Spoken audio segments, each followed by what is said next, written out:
Assam floods have affected 37,032 people across 6 districts and with one flood-related death reported in Sonitpur district, according to the Assam Disaster Reporting and Information Management System.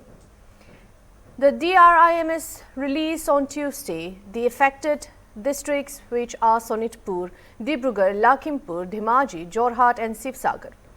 A total of 12 revenue circles and 99 villages have been impacted by the floods. While no river is currently flowing above the danger or highest flood level, flood waters have submerged 1,01,003.1943 hectares of crop area. Lakhimpur is the worst hit district, accounting to 35,696 of the affected population, followed by Sonitpur with 1,178 affected people and Dhemaji with 158. The report claimed that 20 relief distribution centers have been opened across the affected district, while no relief camps are currently operational.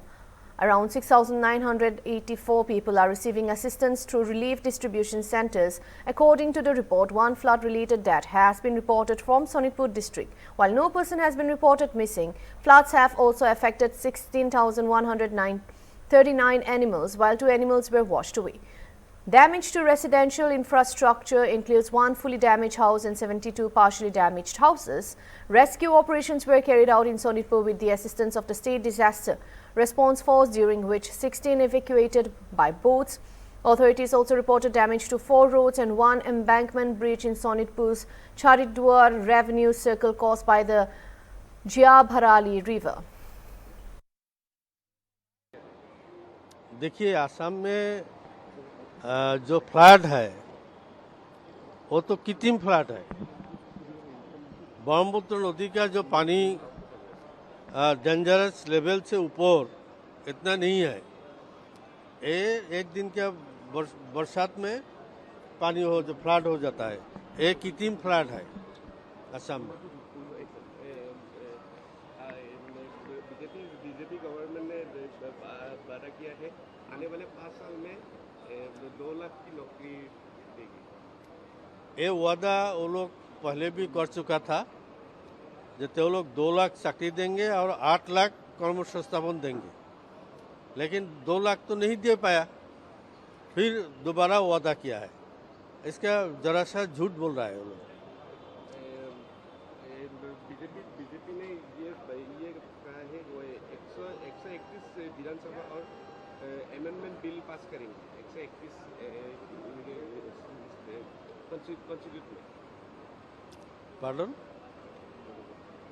131 constitution में BJP ने seat लेगा, उसका पर क्या बताना चाहिए?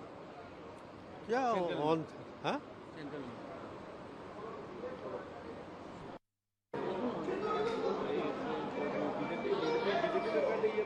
हाँ BJP ने ये आने वाले 5 साल में 2 लाख की नौकरी देगी।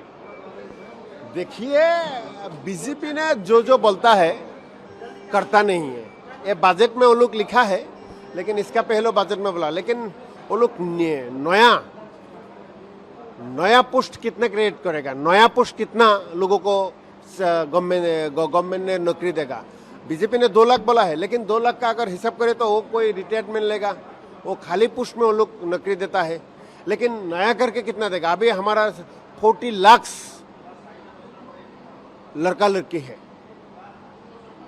अनएम्प्लॉयमेंट 40 लाख से, वो बोला 2 लाख, लेकिन 2 लाख अगर आप 5 साल बाद अगर आप लोग हिसाब करेगा तो 2 लाख का हिसाब वो लोग दे नहीं सकते। दूसरा बारे में बोल के किया ये क्या बोलेगा। तो हम लोग की एक ही मांग है, जो हमारा जो नौजवान साथी लोग है, जो 40 लाख अनएम्प्लॉयमेंट जो लड़का लड़की है, उन लोग को काम मिलना चाहिए, नौकरी मिलना चाहिए।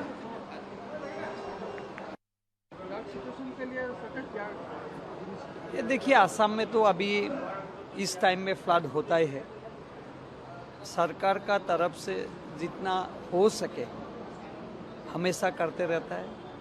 यही मैसेज देना चाहता हूँ, फ्लड का टाइम जितना आम इफेक्टिव एरिया में इफेक्टिव पर्सन्स को जो प्रॉब्लम हुआ है उसको सरकार का तरफ से as per manual relief manual काम करते रहता है।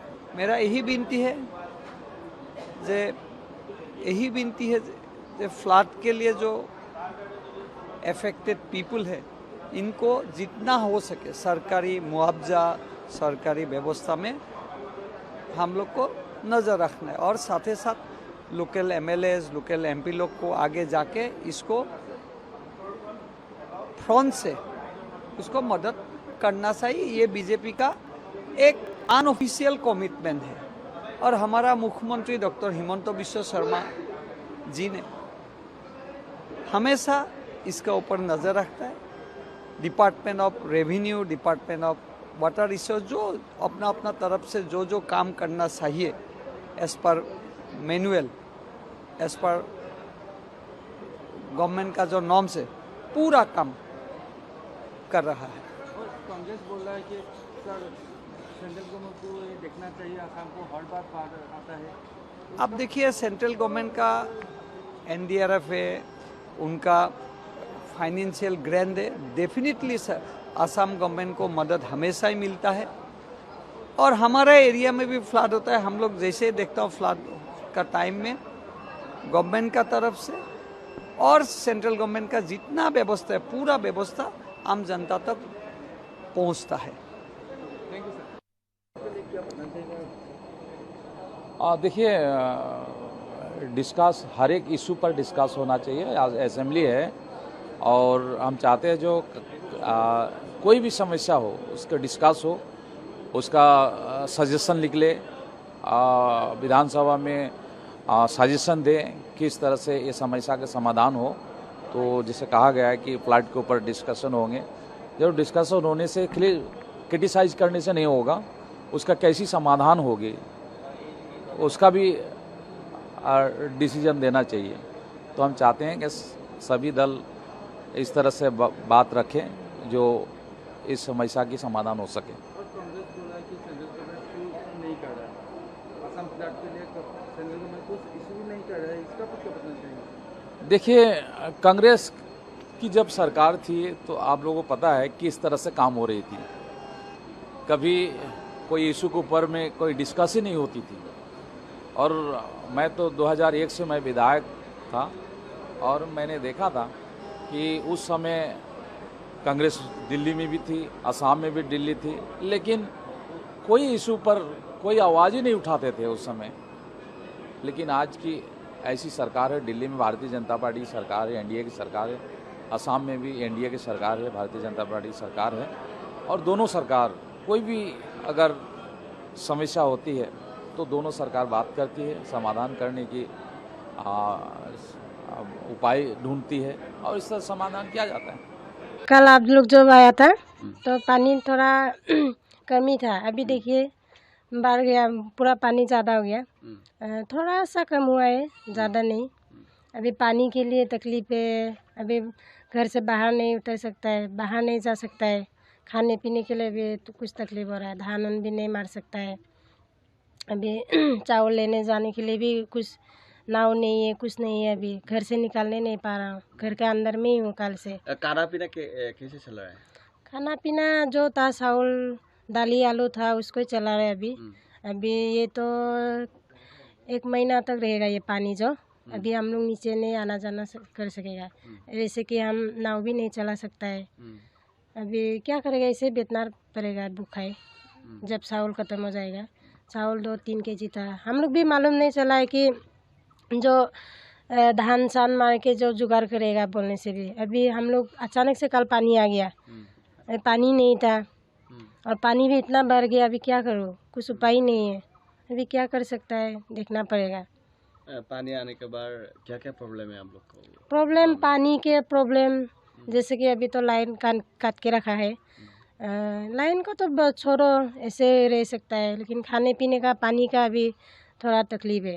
अभी इसको हम लोग भी क्या करेगा, पानी लेने जाने के लिए भी हम लोग का पास नाव नहीं है, कुछ नहीं है। अभी धान मार के सुखाने के लिए भी जगह नहीं है, सब पानी पानी है जगह, सबका घर में पानी है। अभी क्या कर सकता है, ऐसे रहना पड़ेगा और कितना दिन तक।